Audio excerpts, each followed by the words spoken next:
Welcome to another time on Integrity Radio. It's so good to have you join us. My name is Folashade Adiromu. Well, on today's edition of the program, we will be focusing on blue economy and sustainable job creation. And to take us through that conversation, Mrs. Vivian Chimezie Azubuike. She is the Director General, Nigerian Chamber of Shipping. It's so good to have you join us on the program today, ma'am. Thank you. Weeks ago, the new administration announced a new ministry, talking about the Ministry of Marine and Blue Economy. Did you see that coming? Yes, I'd say so, because the industry at the time, under the Ministry of Transportation, has been clamoring for, another ministry.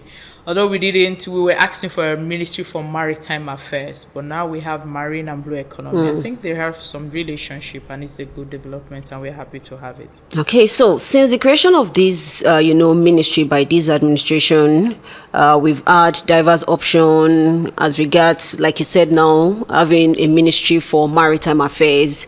But for you, now that we have the marine and blue economy, what does it represent?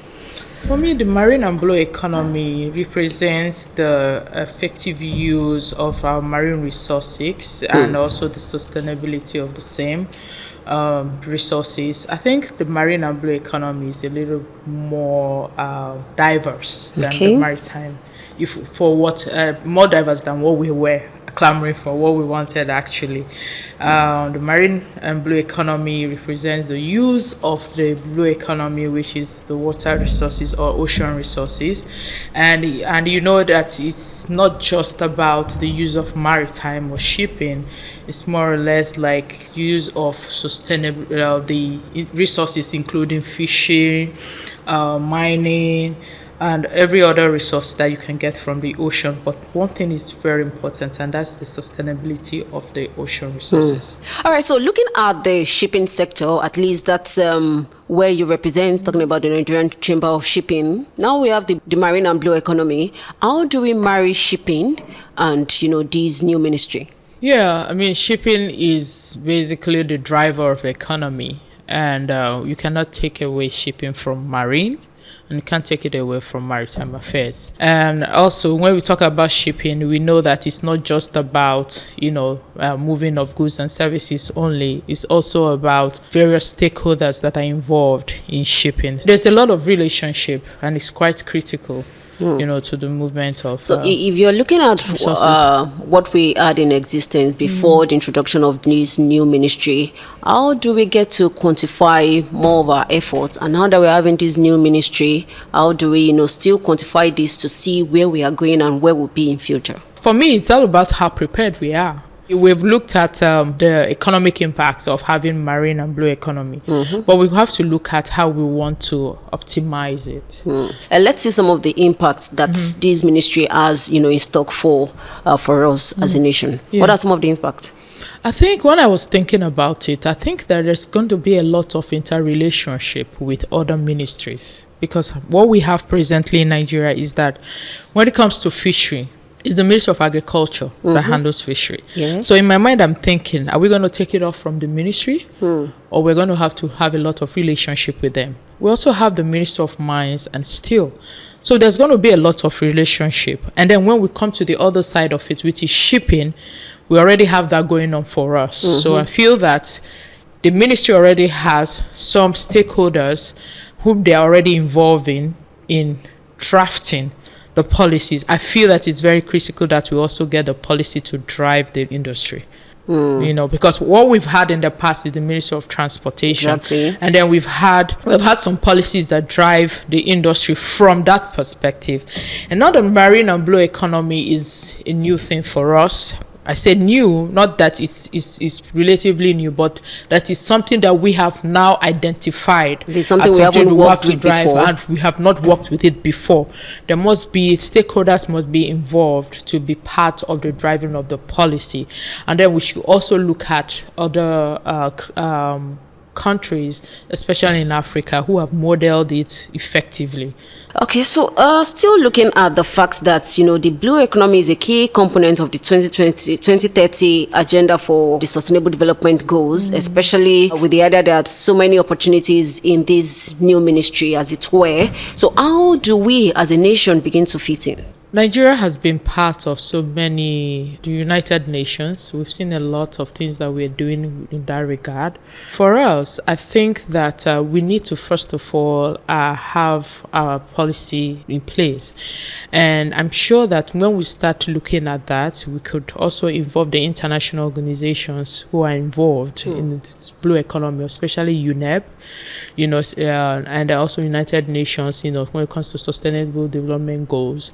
And they'll be happy to, work with us to drive the economy, that blue economy as we are speaking about. So first thing is we need to get our acts right and get what we need to look at what we have. What do we have? We're a blessed country. I think we have everything that we need to grow the economy using via the blue economy. Drop policies, ask for the assistance of the international organizations, and they're going to help us thrive.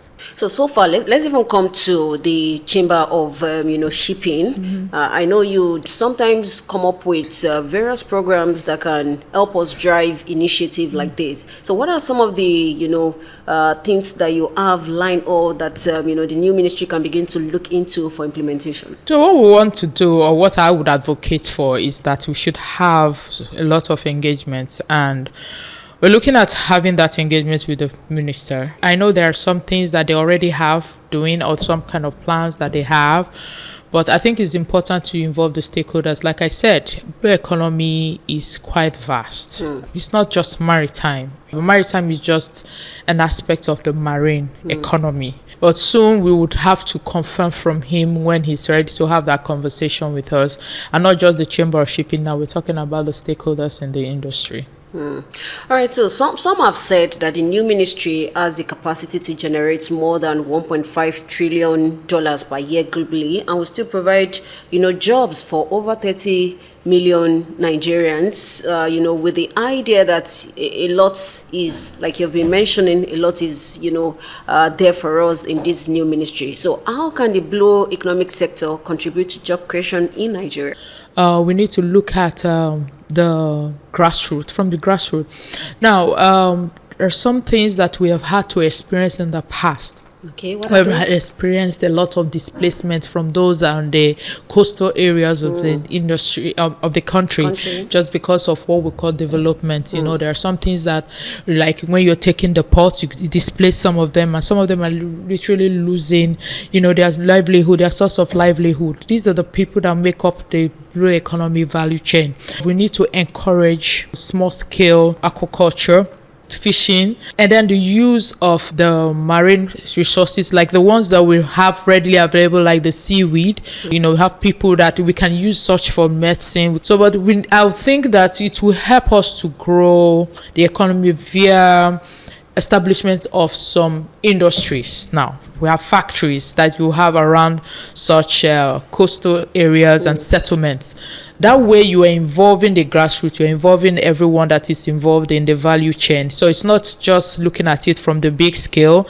I think that the economy grows better when you involve the small scale and medium scale enterprises. Coming to the industry, what thing do we need to do when we talk about job creation? I've mentioned the development of factories around the coastal areas, improve cabotage, and also improve our security system.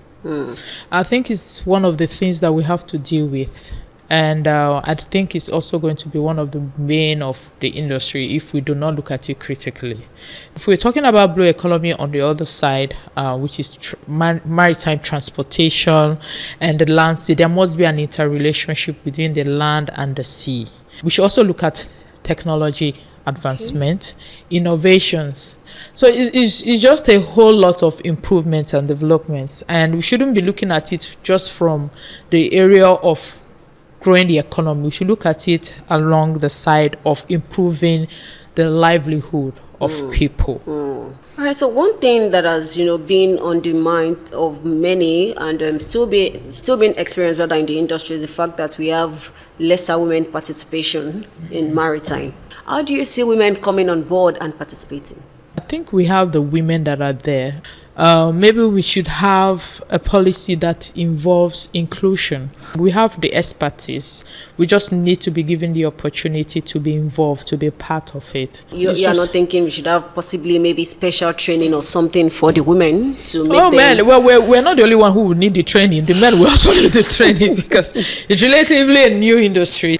So all I feel is that get them to be part of it. Let's have a balance. Let's see, who is the person that understands this? Let the person come up.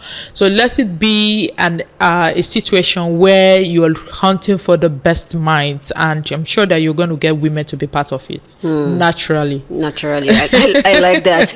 Let us know as regards job creation, now that we have a new ministry, how well has it been having access to jobs in the industry? I think that when we talk about the industry's job crunch, I think it's just across the board. I don't think it's relative to the maritime industry or the industry.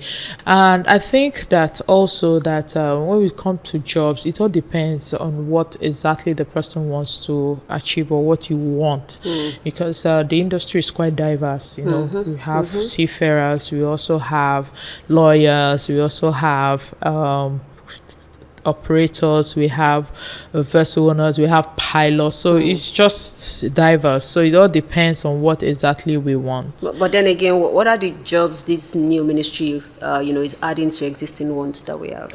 We need to have experts in the area of marine biology, aquaculture. We need to have experts in the area of seabed mining. We also need experts in navigation, because when it comes to navigating the seabed, you need to also get to understand where exactly you're looking for those resources and what part of the sea you can access them. What are some of the courses you will be introducing to helping us achieve a common focus with this new ministry? We haven't come up with any of the courses yet, but we are looking at partnership. And just like I said, because of the diversified expertise that you need to have to be a major player in the industry now, speaking of marine and blue economy, we might have different kinds of courses. Do you see this new ministry, catering for them all? Yes, it's going to cater to those of us that are in the coastal regions of Nigeria. One of the things that have made us not to really harness, the opportunities is because first we were thinking that it was just about fishing, and then you say some people are already fishing. If you look at it from the SDG 14, that caters to marine and blue economy, it's about sustainability and it's life below the sea. That's why I said it's very scientific. We're also looking at generating energy. Now that we are talking about zero carbon emission in 2050, and Nigeria is a coastal economy. So you see why I talk about, I was mentioning technology and I said it's quite scientific. You need to train people to be able to do that. So it's going to take a lot of innovation, technological advancement, and scientific advancement. Now, the question is, are we ready for it? That's what I was going to ask you. Looking at, the new ministry one, and the fact that the person in charge of this new ministry is someone that, like many will say, a politician, not, a professional. So how do we see us getting there? I think the right thing is for him to get the right people around him. Nigeria has the human capacity. When I say part of this, I'm not saying necessarily working with him, but you can collaborate with him, offer consultancy services. Now, Nigeria has to be technically driven for us to be part of this. Some of these things are all new trends in the growth of the economy globally. There are some African countries that are already practicing the blue economy, and they're doing well, but they're not doing it without the support of the government. So, but then what do you say about agencies of government that are still, often a time at discord and, affecting things that should be ordinarily done?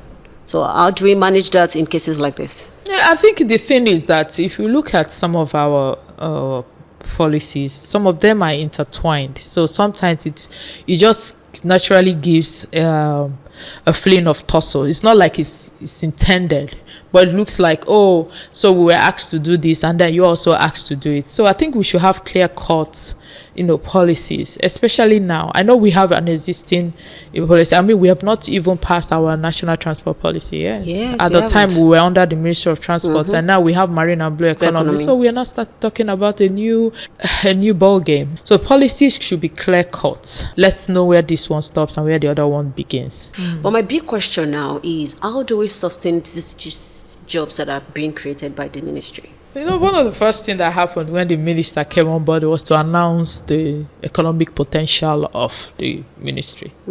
So what we are going to do is to find out how to get that money. We can improve on the fisheries. We can take advantage of our extended economic zone, EEZ. We used to have 200 nautical miles. Now we have 350. What are we doing with that? So I don't think it's difficult. I don't think it's far-fetched. But, you can have a brilliant idea but don't know how to go about it. And so you are not taking advantage of what you have. Do we have the resources? Yes. Do we have people that can help us chart the course? Yes, we do. Are we ready for the development? Yes, we are. Are we ready for the changes that come with it? Yes, because they're going to come with a lot of, disruptions. That should be the attitude. For our young ones out there who still have little or no knowledge about, the maritime industry, now we are talking about a new ministry, marine and blue economy. How do we begin to get them on board? It's even they now have more opportunities and more options to choose from. You now have a place as someone who's reading marine biology to be part of those that will develop some kind of technology that will help our aquaculture.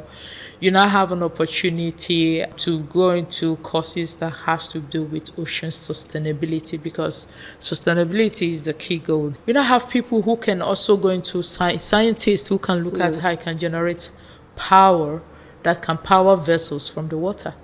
All right, so it's been so nice having you come on board the conversation today, Mrs. Vivian Chimezie, Azubuike, Director General, Nigerian Chamber of Shipping. And that's how far we will go on today's conversation. My name is Folashade Adiromu. From my hand, bye for now.